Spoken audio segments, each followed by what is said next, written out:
किसी और की तुझे पालता कोई और है।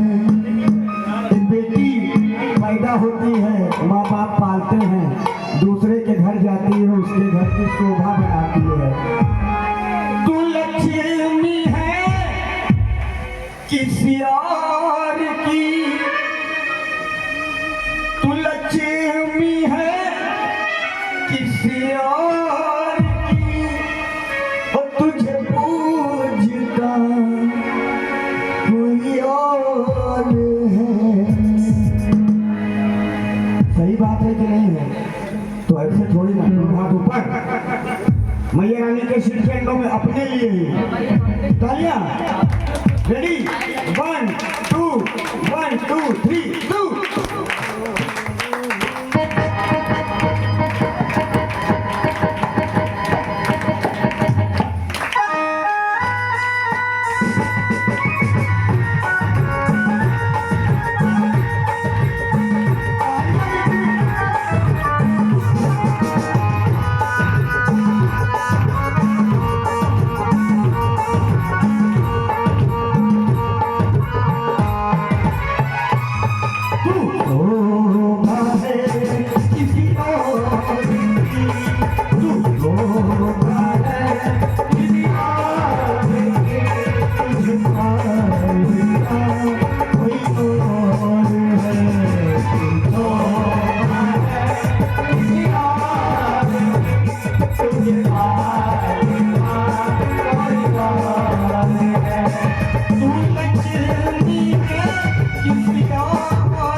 होती है, उस घर में रुलाई होती है, और जिस घर में बेटी जाती है उस घर में जब हंसाई होती है, सब नाचते हैं, झूमते हैं। बात सही है कि नहीं? वो साथे दरबार की। तो इसीलिए क्या करना है? तू मान है किसी और का, तू मान है किसी और का, तुझे मानता कोई और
करते रहो सेवा माँ की सारी उम्र, करते रहो सेवा माँ बाप की ताउम्र, क्योंकि उनके ही आशीर्वाद से हर काम पूरे होते हैं। वो सच्चे दरबार की तो कहते हैं बच्चे में माँ बाप की सूरत बचपन में दिखती है, उसके लक्षण गुण दिखते हैं। इसीलिए इन लाइनों में कहा है हमने, माता पिता के दिल का टुकड़ा तू, माता पिता के दिल का टुकड़ा तू, वो बचपन का हो उनके टुकड़ा तू, माता पिता के दिल का टुकड़ा तू, बचपन का हो उनके टुकड़ा तू,